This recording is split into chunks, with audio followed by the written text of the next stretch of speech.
Doctor O es como lo conocemos en este programa, es el doctor Oded Stempa, es endocrinólogo y es de hecho el jefe de la división de endocrinología del Centro Médico ABC, conferencista en México y en el extranjero, una eminencia.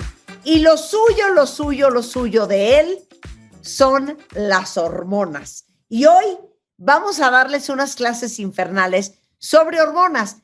¿Para qué sirven? ¿De qué son culpables? Cualquier duda, inquietud, ya saben, por Twitter. Bienvenido, Dr. O. ¿Cómo te va la vida?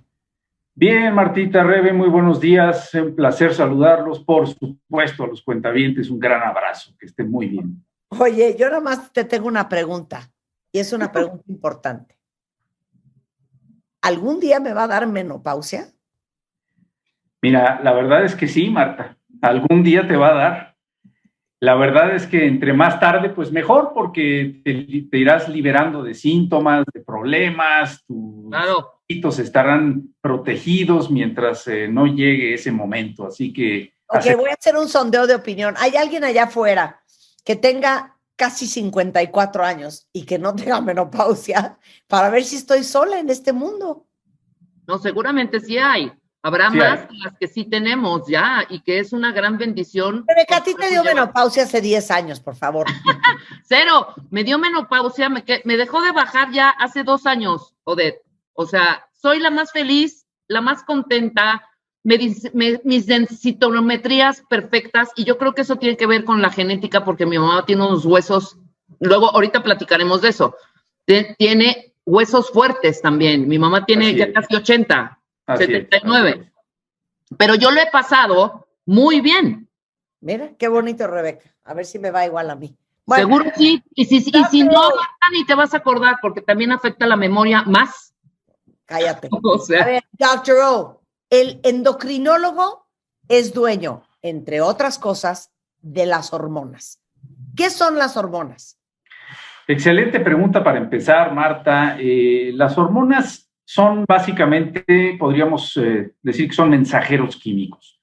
¿Qué es esto? Son sustancias que se producen en un punto A y viajan a través de la sangre a diferentes puntos, a un punto B, a un punto C, a un punto D, para ejercer diversas acciones y diversos efectos.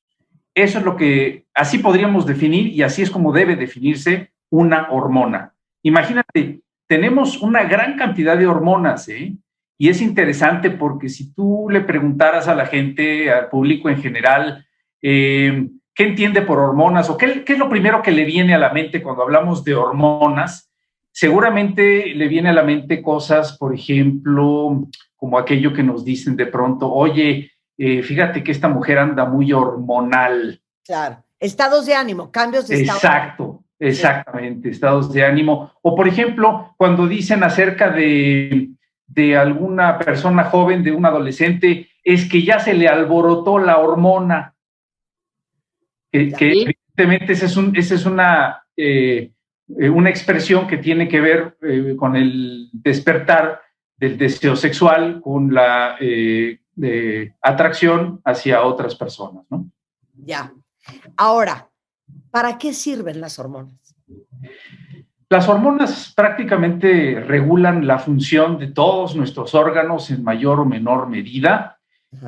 Como les decía yo al principio, una sola hormona puede tener efectos en prácticamente todos los órganos y en ese sentido, pues manejan una variedad impresionante de efectos. Por poner un ejemplo muy cotidiano de una hormona que es fundamental y que probablemente no la vemos como tal, no la entendemos como tal, es la insulina. La insulina, que si tú le preguntas a la gente qué es la insulina, te van a decir, es un medicamento que se inyecta y es para las personas con diabetes. Efectivamente, pero la insulina es una hormona que todos producimos, la producimos en el páncreas y se produce como respuesta a la ingestión de alimentos. Una vez que comemos, producimos insulina y esto tiene como finalidad poder utilizar los nutrientes, concretamente la glucosa de los alimentos, poderla utilizar como combustible, porque es nuestra principal gasolina para funcionar, para que nuestros músculos funcionen, otros órganos. Y así cada hormona tiene diferentes acciones en diferentes órganos. Ok, ya puedo preguntar ¿cuántas hormonas hay? Te soy muy franco, no hay un número exacto de hormonas. Para empezar, el menú, por decirlo de alguna forma, el menú de hormonas que tiene un hombre y una mujer tienen variaciones. Esa es una. Y la otra, hay muchas sustancias que de pronto se han descrito, pero no se describieron como hormonas y resulta que sí lo son, como la vitamina D. La vitamina D, que ahora está muy de moda porque por un lado hay quien la está midiendo en sangre y se da cuenta que está muy baja en general en los adultos, pero por otro lado también se ha hablado mucho de vitamina D porque tiene efectos muy benéficos sobre el sistema inmunológico. Ahora que desde que empezó la pandemia y demás se ha hablado mucho de vitamina D y sus beneficios en el sistema inmunológico. Bueno, resulta que esa no es tanto una vitamina como las otras, como la A, como la E, como la K. La vitamina D es una hormona y es una hormona que actúa en diferentes órganos. Hay algo muy interesante aquí. Para que una hormona ejerza sus efectos en un órgano determinado, tiene que unirse a un receptor. Es como si una llave entrara a una cerradura y entonces abre esa puerta. La llave no sirve de nada si no hay una cerradura, por supuesto. Entonces esa cerradura se llama receptor. Y para que una hormona pueda ejercer sus efectos, tiene que haber receptores para esa hormona en los órganos en cuestión. Ahora, te voy a decir las que yo me sé. Hormona tiroidea, testosterona, estrógeno, progesterona, y hasta ahí llego. Ok, muy bien. Efectivamente, esas hormonas, esas que mencionaste, todas son hormonas. Se producen en diferentes lugares y por supuesto tienen efectos distintos. Por ejemplo, mencionaste testosterona, que es la hormona masculina, estrógenos y progesterona, que son las hormonas femeninas. Estas se producen en los testículos y en los ovarios respectivamente, pero por supuesto se producen a partir de la pubertad. Los ovarios de una niña pequeña, los testículos de un niño pequeño no producen testosterona, sino hasta después de la pubertad. Ahora, ¿cómo es que esto ocurre? Pues porque hay un sistema de diferentes hormonas que una va estimulando a la otra y a la otra hasta que se cierra, digamos, un asa de retroalimentación. Y dentro de las hormonas que probablemente no conoces y tienen mucho que ver con esto, son hormonas que se producen en el hipotálamo, por ejemplo, que son centros en el sistema nervioso central, en el cerebro. Se producen diferentes hormonas que actúan sobre la hipófisis. Fíjate, una glándula de la que no hemos hablado, que se conoce también como pituitaria, es una glándula muy pequeñita que está en la base del cerebro, pero que produce muchas hormonas. Y se le conoce también como la glándula maestra, porque la hipófisis produce hormonas que, fíjate, estimulan otras glándulas para producir otras hormonas y entonces ejercer sus efectos. Tú mencionaste las hormonas de la tiroides y la hormona tiroidea está bajo el gobierno de las hormonas de la hipófisis. Y eso forma sistemas que conocemos de retroalimentación y por eso puede resultar tan complicada la interpretación de los exámenes de laboratorio de hormonas, porque hay que realmente conocer el funcionamiento de todos estos ejes de retroalimentación para saber interpretarlo bien. De ahí vemos tantos errores que se pueden llegar a cometer en medicina a la hora de interpretar estudios. Claro. Ahora, ¿las hormonas solo son responsables de alterar las emociones? No. No, para nada. Vamos lugar por lugar, hipotálamo, hipófisis, paratiroides, páncreas, tiroides, las suprarrenales, la pineal, los ovarios y los testículos. Todo eso quiero. Mira, empecemos por el hipotálamo. El hipotálamo básicamente produce proteínas, hormonas proteicas, que son estimuladoras de otras glándulas, concretamente estimuladoras de la hipófisis. Pero ahí vamos a entrar a la hipófisis. Es una glándula impresionante, muy, muy interesante lo que hace porque son muchas hormonas. Ahí se produce, para empezar, la hormona del crecimiento. La hormona de crecimiento, por supuesto, para eso sirve. Es la que le ayuda a los niños a crecer y llegar a una estatura determinada. Posteriormente, en el adulto, la hormona de crecimiento se sigue produciendo y tiene funciones para el mantenimiento de la masa ósea y para el mantenimiento de la masa muscular también. Esta es probablemente una de las hormonas más interesantes. De pronto hay mucho uso y abuso de hormona de crecimiento exógena, porque pues ya sabes, los papás quisieran que los hijos midan 2 metros cuando ellos miden 1,50. Ahí, por ejemplo, no estaría justificado el uso de este tipo de hormonas, pero bueno, ese es uno de los ejemplos. Otra hormona muy importante que se produce en la hipófisis es la prolactina, que es una hormona que se produce tanto en hombres como en mujeres, pero en mujeres tiene una acción fundamental durante el embarazo y la lactancia, porque es la hormona que estimula la producción de leche. Y es muy interesante porque la prolactina, ahí mismo en la hipófisis, cuando se produce en cantidades mayores a lo normal, puede llegar incluso a inhibir, a apagar el resto de las hormonas, porque la hipófisis además gobierna los ovarios, gobierna testículos, gobierna tiroides y gobierna las glándulas suprarrenales.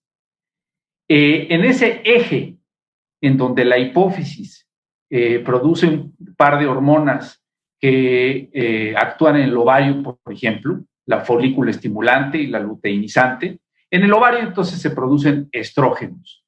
Los estrógenos no se producen, y casi ninguna hormona, prácticamente ninguna hormona se produce en cantidades estables o en cantidades lineales. Se producen en pulsos. De pronto en la mañana tenemos mayor producción de algunas hormonas y en la noche menor, eso se llama ciclo circadiano. Ajá. Entonces al revés, tenemos mayor producción en la noche que en la mañana, y esa ciclicidad o esos pulsos hacen, por ejemplo, que los estrógenos a lo largo de un mes tengan un comportamiento distinto en sus concentraciones, y eso hace que una mujer tenga una menstruación una vez al mes, por ejemplo. Son esas concentraciones variables tanto de estrógenos como de progesterona. Por su lado, la testosterona pues es la hormona masculina, ¿sí? Se produce, insisto, en los testículos y le da al varón las características sexuales secundarias, que es la aparición de vello, el engrosamiento de la voz, el incremento de la masa muscular, y existe una variante adicional de la testosterona que se llama dihidrotestosterona, que además puede dar algunos otros efectos adicionales cuando ésta se produce en exceso o cuando hay una administración no necesaria de testosterona exógena. Puede incluso fomentar mayor agresividad. La conducta agresiva es una de las consecuencias del uso de la testosterona externa.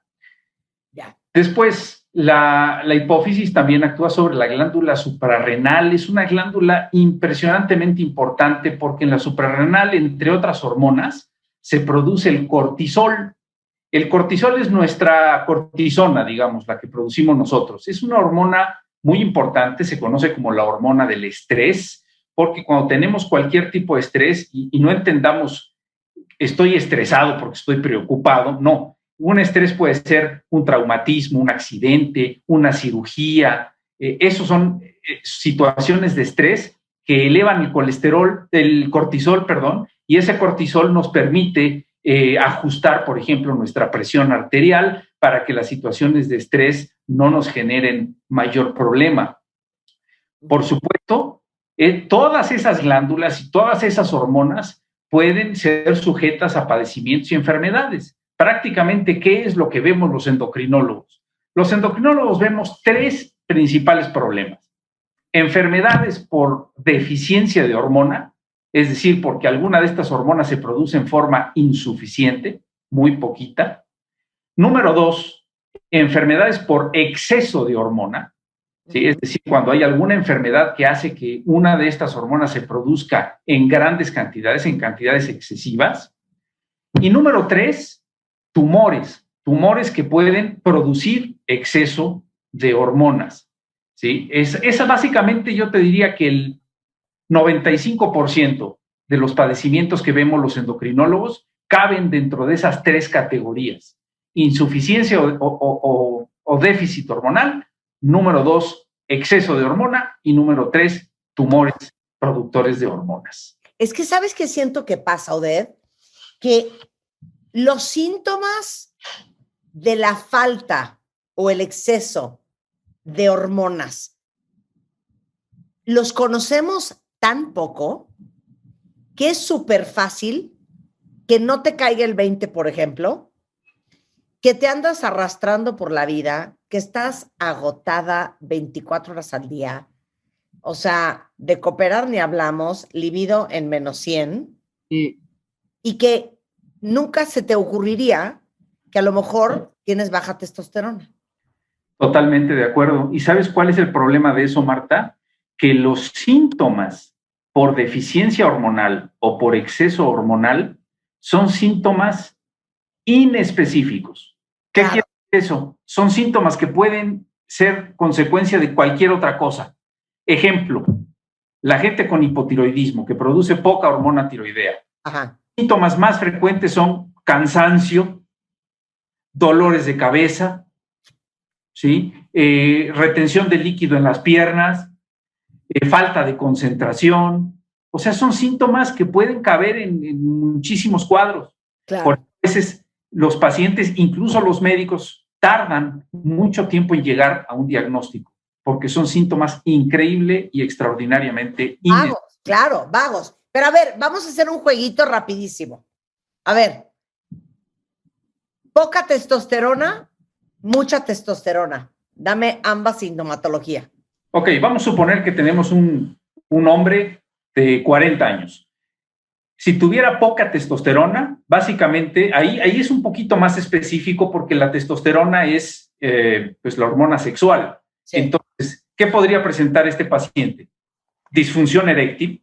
¿Sí? La falta de testosterona causa disfunción eréctil.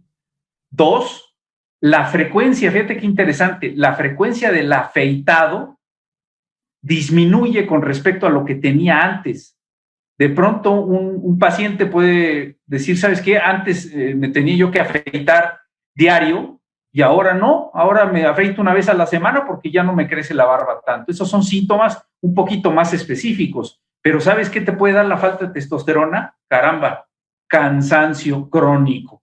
Claro. Un síntoma que cabe también en hipotiroidismo, en el caso de las mujeres, es una consecuencia de la menopausia, es decir, del déficit de estrógenos.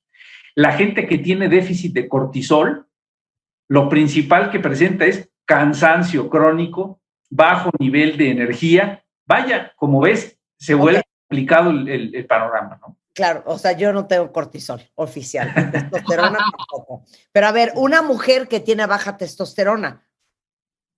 Híjole, aquí estamos entrando a terrenos como los que yo llamo terrenos de la moda de la medicina. Ajá.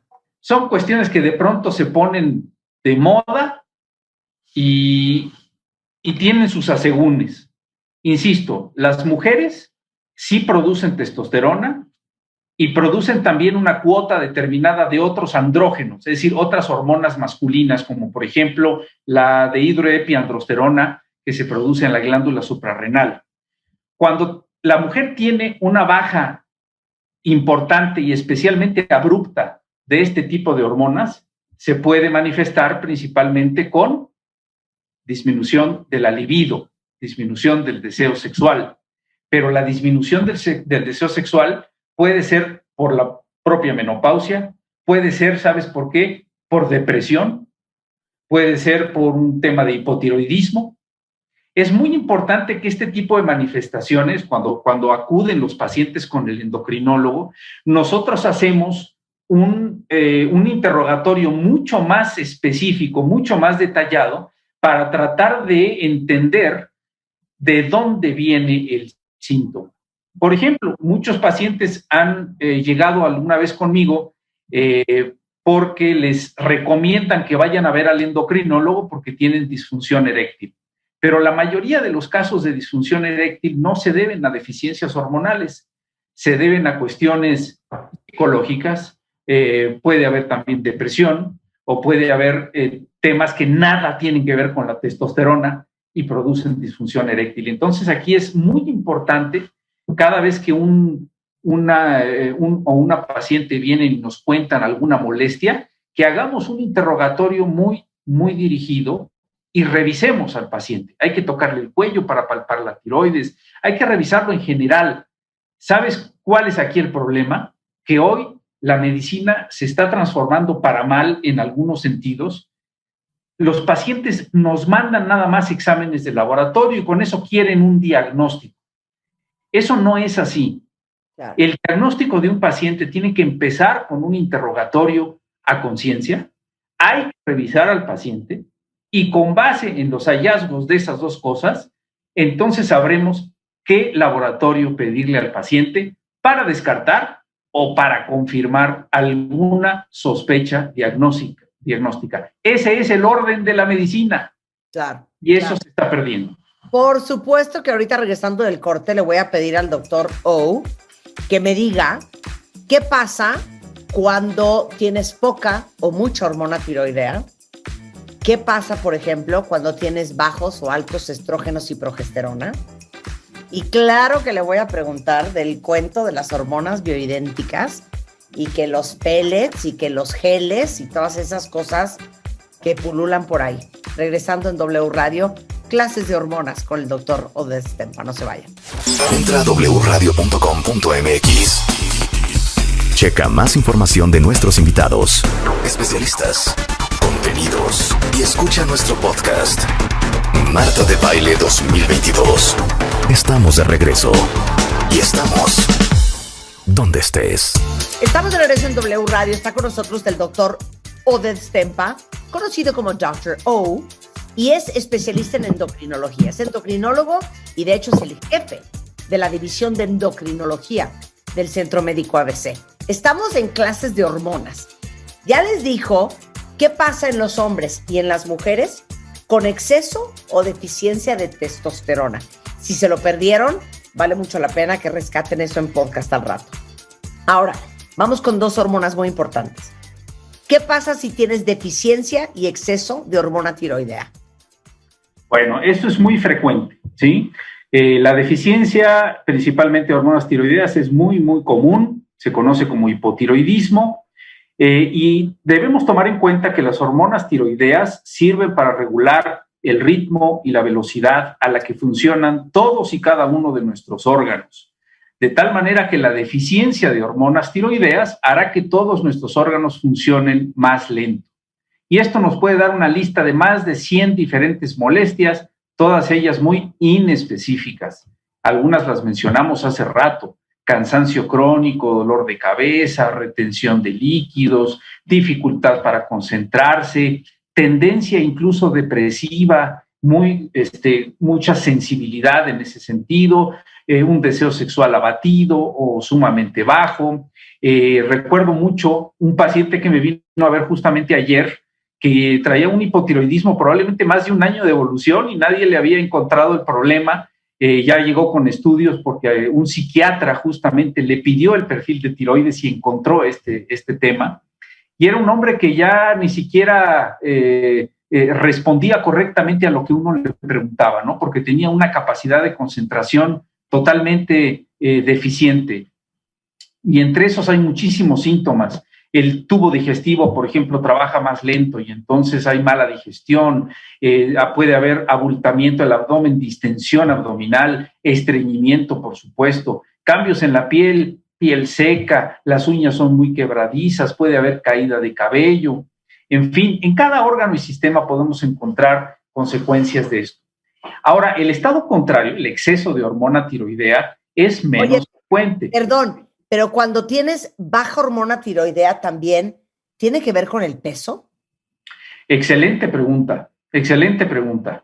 Mira, tiene que ver con el peso de la siguiente manera. Cuando hay hipotiroidismo, resulta muy complicado perder peso con las maniobras habituales de dieta, ejercicio, etc. Lo que es un mito absoluto es que el hipotiroidismo sea causa de obesidad. Eso no existe, ¿sí? O sea, no engordas porque tienes poca hormona tiroidea, más bien no enflacas. Exactamente. ¿Qué sí puede pasar?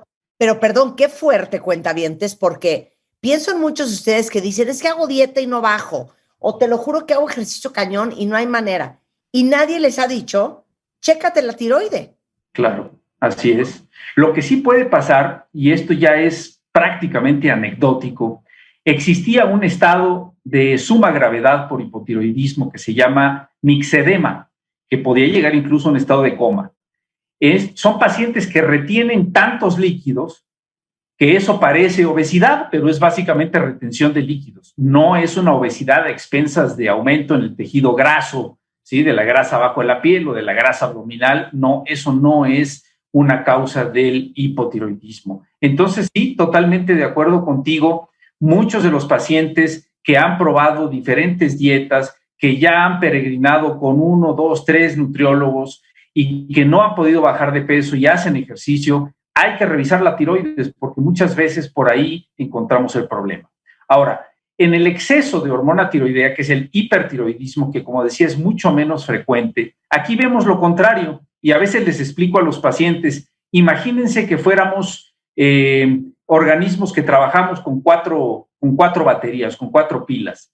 Tener hipertiroidismo es que de pronto estuviéramos con 6, con 8 pilas o incluso con más. Es decir, todo está acelerado, el corazón se acelera y los pacientes sienten las palpitaciones. Son pacientes que están con ansiedad y nerviosismo todo el momento y prácticamente no pueden dormir. En algunos casos severos de hipertiroidismo puede haber pérdida de peso. Aquí no hay estreñimiento, puede haber diarreas. Es decir, vemos síntomas totalmente contrarios a los del hipotiroidismo. El que sí es común en los dos es el cansancio. ¿Por qué? Porque tener un estado constante de hormonas tiroideas elevadas, pues mete al paciente en un estado hipermetabólico y eso, por supuesto, lo desgasta los músculos y entonces el paciente se siente constantemente cansado. Y si a eso le sumamos que no puede dormir porque le da insomnio, pues se potencia aún más esa fatiga y ese cansancio. Estas son enfermedades que con el especialista adecuado, el endocrinólogo, se puede llevar a cabo un diagnóstico muy certero y los tratamientos actualmente son tratamientos bien identificados y, por supuesto, tienen que llevarse a cabo con vigilancia. Ok, de volada, porque me faltan como 10 cosas y no quiero que se me acabe el tiempo. ¿Deficiencia o exceso de estrógenos? Ok, la deficiencia de estrógenos la podemos ver rápidamente con la menopausia. La menopausia es un estado de deficiencia de estrógenos en donde la mujer empieza a perder, por ejemplo, elasticidad en su piel. Por supuesto, se deja de haber ciclo menstrual. Si no hay estrógenos, no puede haber menstruación. La paciente va perdiendo también masa muscular y va ganando un poquito de tejido graso, especialmente la distribución es diferente. Se va más hacia el abdomen bajo, ¿sí? Y entonces, por supuesto, vienen situaciones extraordinariamente incómodas. También la deficiencia de estrógenos va debilitando los huesos y puede llegar a producir osteoporosis a menos de que hagamos algo por prevenirla, porque los estrógenos son hormonas que tienen un papel fundamental en la fortaleza del hueso. Ahora, ¿qué puede pasar con exceso de estrógenos? ¿Dónde lo vemos eso? Bueno, es bastante común. Eso lo vemos, por ejemplo, en el famoso síndrome de ovario poliquístico, que ya no debería llamarse así. Ese síndrome o ese problema se debe llamar síndrome de estrógeno persistente, porque son chicas que tienen ovarios, digamos, entre comillas, muy trabajadores, que producen cuotas altas de hormonas y esto hace que se pierda la ciclicidad. Entonces también pueden tener pausas prolongadas en su menstruación, empieza a haber, por ejemplo, cabello graso, puede aparecer acné facial, puede aparecer un poquito de exceso de vello en algunas regiones del cuerpo y puede también el ovario poliquístico o el estrógeno persistente ser vinculado con resistencia a la insulina, particularmente si las pacientes tienen sobrepeso u obesidad, porque son padecimientos pues, que están muy vinculados. ¿Qué otra hormona, Marta? Ok, ya hablamos de la testosterona. Entonces, a ver, te voy a hacer una pregunta. ¿Por qué se descompone cuando tienes exceso o cuando tienes deficiencia? ¿Qué fue lo que pasó? Excelente. O sea, tú preguntas por el origen. Sí, o sea, ¿por qué tienes deficiencia de hormona tiroidea? Claro. Fíjate que las deficiencias hormonales, por ejemplo, tiroides, cortisol, en algunos casos páncreas, por supuesto, diabetes, incluso hipófisis, las causas más frecuentes de deficiencia son problemas autoinmunes. Es decir, traemos algún gen ahí que despierta una respuesta inmunológica, una respuesta en la que el mismo paciente produce anticuerpos que lastiman la glándula en cuestión. Anticuerpos antitiroides, anticuerpos antiglándula suprarrenal, ¿sí? O las células que producen el cortisol. En esos casos, estamos hablando de padecimientos por deficiencia hormonal de origen autoinmune, que es la causa más frecuente de las deficiencias, especialmente tiroides y cortisol. La causa más frecuente de deficiencia de estrógeno, pues es la menopausia. El ovario tiene una vida determinada desde el nacimiento de la niña hasta que ya se agota el último folículo, el último ovocito, y a partir de ahí el ovario deja de producir hormonas. Es un proceso que no es autoinmune, es un proceso prácticamente natural en ese sentido. Esa sería la causa más frecuente de deficiencias. Ahora, ¿cuáles son las causas más frecuentes de excesos?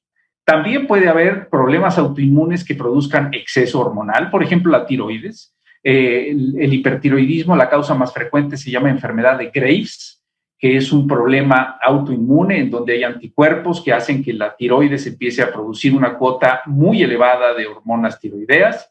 Y otra causa relativamente común son tumores, adenomas se llaman, son tumores que nacen de una glándula y que se vuelven autónomos, ya no obedecen las señales que la gobiernan y empiezan a producir un exceso hormonal. Puede haber adenomas autónomos en la tiroides. Tú mencionabas al principio las paratiroides, que son 4 glándulas chiquitas que están alrededor de la glándula tiroides y que producen una hormona que regula la cantidad de calcio en la sangre, el equilibrio del calcio. Entonces ahí, por ejemplo, un adenoma en la paratiroides pues produce cantidades altas de calcio en sangre y eso puede producir osteoporosis y nos da un cuadro muy, muy específico.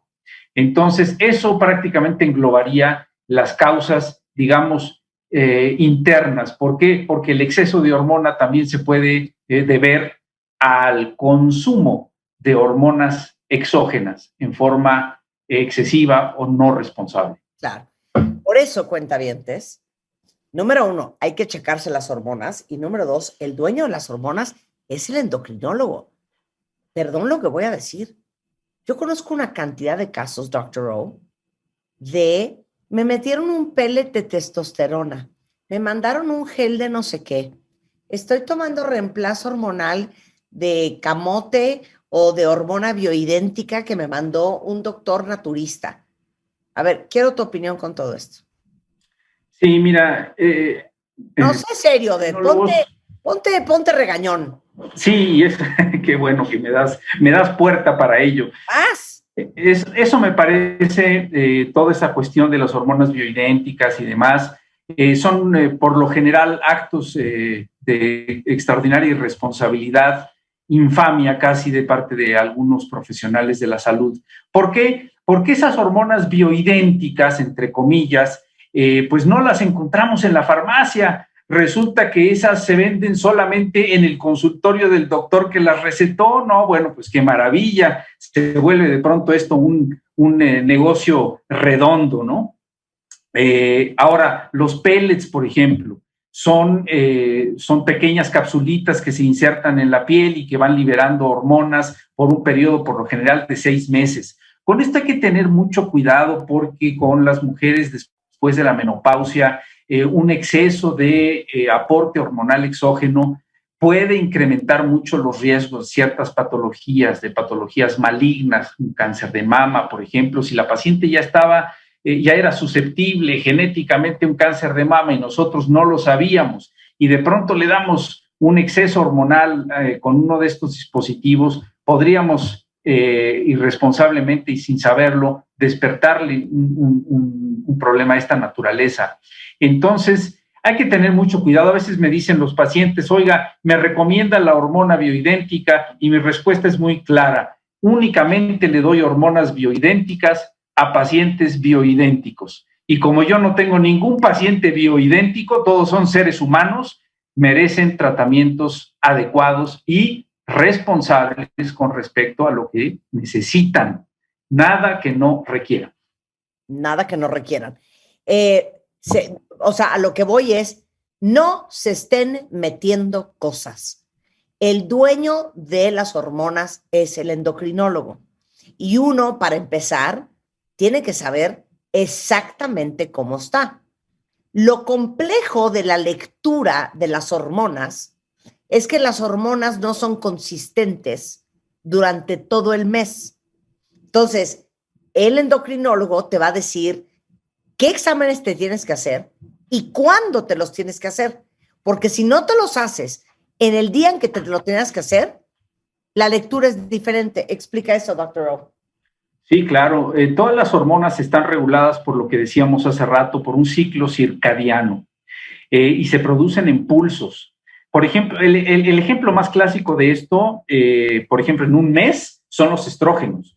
Gracias a que los estrógenos durante la primera mitad del mes poco a poco van incrementando sus concentraciones, eso es lo que finalmente estimula la ovulación hace que se produzca progesterona, y después de esto las cantidades de estrógenos ya se van estabilizando, y posteriormente cuando la progesterona baja, entonces viene la menstruación, ahí también las cantidades de estrógeno ya vuelven a bajar, es decir, tiene que haber esa ciclicidad.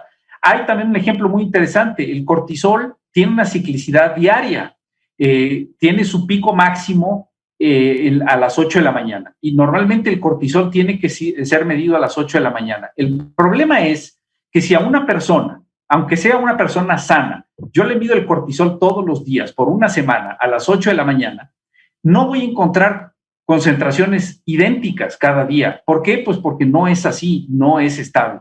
Entonces, muchas veces llegan pacientes y me dicen, ¿sabe qué, doctor? Me mandaron un examen de cortisol, aquí se lo traigo, y salió bajo y me dijeron que tengo deficiencia de cortisol.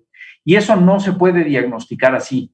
Con ese tipo de hormonas que tienen altibajos, que tienen concentraciones variables a lo largo de un día, de un mes, etcétera, normalmente cuando queremos confirmar o descartar que haya un exceso o una deficiencia, hacemos pruebas específicas que se conocen como pruebas dinámicas, y con ello podemos saber con mucha exactitud y con mucho más detenimiento si existe un problema de esa naturaleza. No es tan fácil como ir y medirse una hormona en sangre. Claro. Bueno, vamos a hacer parte 2 porque quedan muchas dudas. Quiero hablar de si todas las mujeres en menopausia tienen que recibir terapia de reemplazo hormonal. Quiero hablar sobre los anticonceptivos, la vitamina D más a fondo. Entonces vamos a hacer parte 2. ¿Te parece, Dr. O? Excelente, con todo gusto. Ahora, si ustedes necesitan al Dr. Oded Stempa, él es endocrinólogo y es nada más y nada menos que el jefe de la división de endocrinología del Hospital ABC en la Ciudad de México. Está en la Torre Mackenzie del campus de Observatorio. Es el teléfono 52 72 24 19 52 76 92 78. Ahorita se los pongo en Twitter, nada más que acuérdense que en martadebaile.com tengo la lista de todos los doctores que son amigos nuestros, por si alguien ocupa. Y en Facebook es Dr. Stempa.